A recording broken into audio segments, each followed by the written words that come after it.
Someone that needs no introduction, Ryan Boatright joins the Hoops Cap now. Let's get it. Let's get it. Let's get it. Let's get it. Yeah. UConn, baby. Home of the champions. Welcome into the Hoops Cap Pod. I'm your host, Mark Zanetto. Welcome to the only daily show during the season that covers both the UConn men's and women's basketball programs all in one big show. We split it up into two. If you've been rocking with us from the start, thank you very much. Since late March, every download, every listen, every share, it helps keep this community growing, not only on the Big East Energy Network, but the UConn Nation as well. Thanks for making the Hoops Cap part of your daily routine and potentially your weekly routine. If you added, check out all the shows at the end of the week, like some people have told me. We definitely do not take that for granted. And a quick shout out to Mark D'Amelio for everything he's doing for UConn Hoops. Thanks for him and to Stars of Stores. We got some summer basketball content to chew on. That connection keeps the energy going year-round, and we're here for it. Today we have the man that needs no introduction, but again, a guy that's one of my favorites. I love all the little guys. Ryan Boatright. He'll join us next. On the most, and maybe it's something that we don't know about. Obviously everyone knows about national championship and the run you guys made, but if there's something outside of that, what's one moment that you would give us a little insight into your time in Source? I don't know, man. It was so many memories, man. I don't know. I mean, I guess like a hot topic would be like the conversation that me and Shabazz and Tor Watts, which is our best friend. He was a walk-on when we was in school. We used to talk about the controversial statement that Shabazz made after we won about being hungry and stuff like that.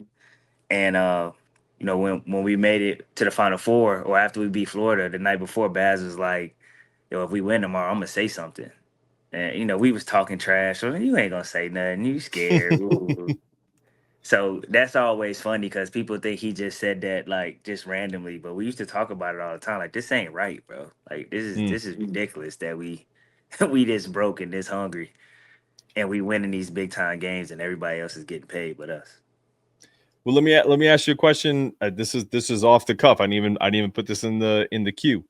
Now, guys get paid. And they get paid pretty handsomely. Is there ever a moment where you look at it and go, "Damn, I was born in the wrong era"? All the time. All the time, man. All the time. I mean, it's a great thing. It's a good thing that the players are finally getting paid. It's a great thing for this generation and the future. We played our part and paved the way. We just barely missed it. It's unfortunate, but it is what it is. You can't be bitter too long. No, I hear you, but it's valid, right? It's kind of like when people definitely valid. Yeah, like people get their student loans repaid. If you've already paid your student loans, hey, people start to feel a certain type of way. So it's the same. I feel the same way like that. You're known for toughness and swagger. You're not the biggest of stature. You and I are probably the same height. I'm 5'11", 6 foot. I think that's part of the reason why people resonate with guards that are smaller, is because the everyday person that isn't a elite basketball player goes, "Oh man, I'm the same height." So I resonate with that. So there's a toughness and swagger. Like, where do you get that from? I mean, probably just my family. And being from Chicago, man. Like, playing in Chicago and in the Roar, you gotta have some type of toughness and chip on your shoulder and swagger about yourself. It's a tough place to grow up. And then just playing basketball there, it's even tougher. Chicago is a city known for basketball players. And it ain't nothing sweet. You got to earn everything. So I think that's just where it comes from, just how I was raised and being where I'm from. Okay. If I'd be remiss, you mentioned Baz already, playing alongside Shabazz Napier. What was that like? I mean, how did you guys play off of each other? Was it one of these where if he had it going, you tried to keep, fuel that fire, or vice versa, or how was that relationship on and off the court? Yeah, but basically, yeah, like I mean, we both knew we was, the same position, the same height, all of that, and we knew we were gonna be on the floor together. We just figured it out, like uh, if whoever had it going, that's who we was gonna play through. Who we didn't do the whole, I'm the point guard, you the two guard thing. It was like whoever gets it, push it, fill the lane, and we just play off of each other. It was real easy, being on the floor with them because we do the same thing and we can feed off of each other. So one thing you're also known for, because you're dealing with it now, is playing through pain. Yeah, man. Okay.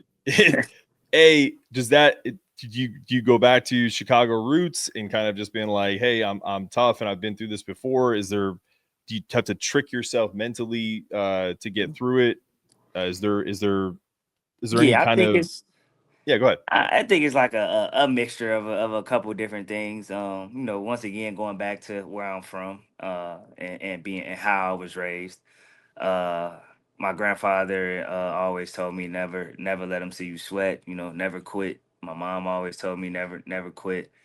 Um, and I think that just came with growing up where I came from. Like you gonna get hurt.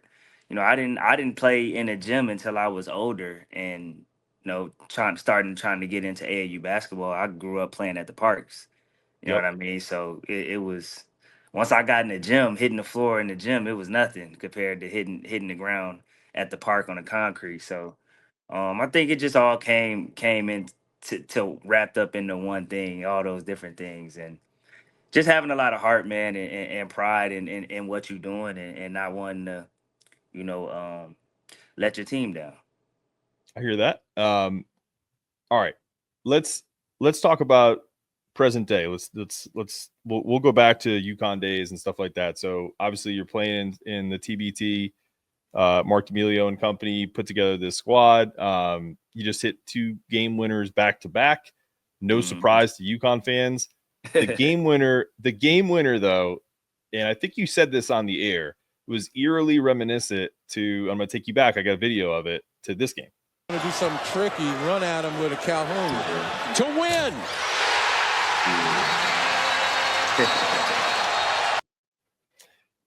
I know Husky fans will appreciate that clip, and I'm sure that it gives it. When I see moments like that, it literally gives me chills. So we got a little taste of that. Like we had to go. We went back to the future. It was kind of cool. Yeah. Like take me through that. I mean, once we got the rebound and Tyler called the timeout, I mean, I think people seen it on camera. I just got his attention and told him, "Give me the ball. Like I want the ball. This is what I do. This is what I live for. Like I don't care what you draw up, but give me the ball." And when he came to the huddle, he had a play drawn up for the big to set the screen. And the way that they had been playing me earlier, they were kind of high on the screens, and me knowing that I was on one wheel, I couldn't really turn the corner like I wanted to. So I just told him to have Eli or the big ghost out. That way they make it seem like that I might get lucky and both of them might go with him, and I'll have a wide open jump shot, or I could turn the corner at the speed that I can move at with my ankle. And Tyler listened to me, and that's what he did. Actually, it's crazy because Eli messed up. He didn't ghost the screen. He actually set the screen. Yep. And I guess the big man on Vermont didn't know the scouting report because he was in drop. He was too far under, and I got a 2-dribble good look. So that's what it was. I'm putting this up there, and we'll screenshot it and send it to Tyler. So we're gonna say Tyler Olander, Hall of Fame TBT coach. You agree? Yeah. Most definitely. That's my boy. I just thank him for having the confidence in me and listening to me and knowing that I was gonna bring us home. All right, sounds good. All right, fan questions. Yeah. There's 3 of them. The first one is from Nick Lombardi. He is asking, how's the ankle? Getting treatment for it?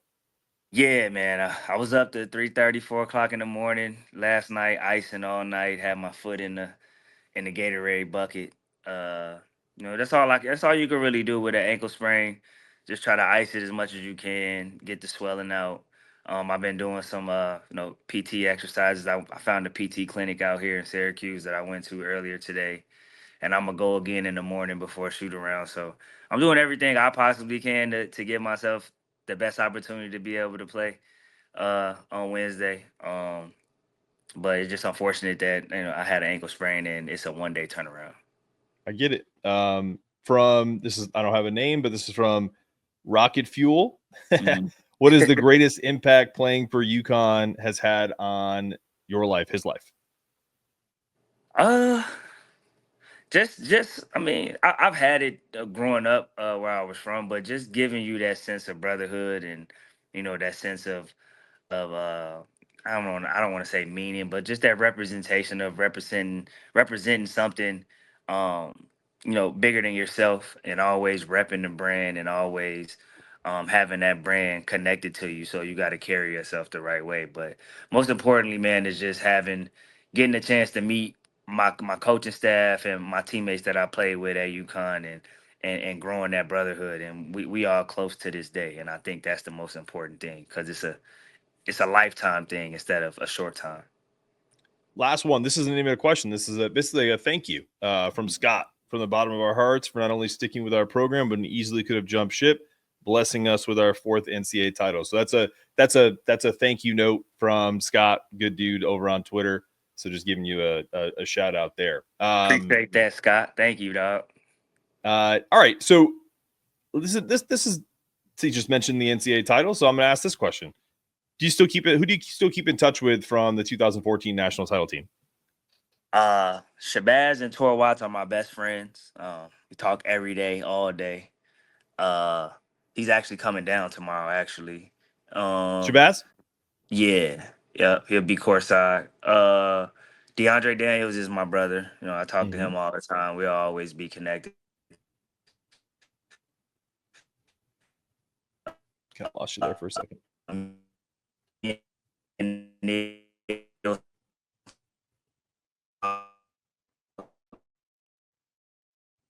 Having some technical difficulties. That's okay. Keep going. Who else? Shabazz and Tor. All right. Yeah, I lost your video there, but you're good. You're good right there. I can see you now. All right. So this is starting to get some groundswell on Twitter, Instagram, everywhere. And I'm just going to make a statement. Ryan Boatwright's number 11 should be on the Huskies Wall of Honor. 1,000%. It just went out. I didn't hear nothing you said. The screen was okay. About 2 so minutes. Right, your number 11 should be on the Huskies Wall of Honor. Totally agree. I love that you're saying. Oh, I'm glad you didn't give me that's not for me to say. I agree. It's not my decision. I think I've done enough and rep the brand enough and put in enough work to deserve to be up there. But like you said, it's not my decision. The powers that be gotta choose to make that decision. All right. What would that recognition mean to you?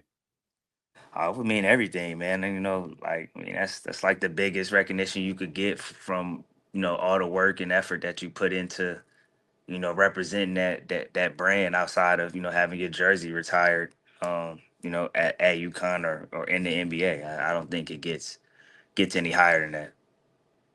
All right. I do this with guests whenever I have them on. Could be players, coaches. And because of your last name, I usually use a car, but now I'm going to use a boat. So okay. who are you taking if you had to pick yourself and 4 other players or coaches in your UConn career? Who are you taking on a boat ride? But I'm thinking about it this way. Like a cruise. Like you have to cruise it. You're driving, you're the captain. So you're driving the boat and you got to go from the shores of Connecticut, like that Long Island Sound, all the way down to Miami. Who are you driving that down there? And it's a long trip. Who is Ryan taking on that boat ride? From players and coaches? Players or coaches. Yep. You can pick whoever you want. And it is 4. You plus 4. So you got 5 total. Yep. So Shabazz for sure. Tor Watts for sure. Those are my best friends. Another player would be DeAndre because that's my brother. And if I'm taking a coach, I'm taking Coach Hobbs, Carl Hobbs. That's my man. I like it. That's Yeah. I love Coach Hobbs. It's a good one. Yeah, Coach Hobbs is my man. Okay. So do we get it all? Yeah, I think So that's 4. Is that 4? Okay. Yeah. In the theme of 5 players, you can't pick a coach. Who is your all-time starting 5 in UConn history? Ooh. You can be strategic with this. Doesn't have to be the best players, like an sure. all NBA team. Just who are you putting on the floor? Kemba at the 1, Ben Gordon at the 2. The 3 is always tricky, man, because you got Ray and Rip. I'm gonna have to go. Go ahead. I'm gonna have to. Yeah, I know Rudy too. I'm gonna have to go Ray. I'm gonna have to go Ray at the 3.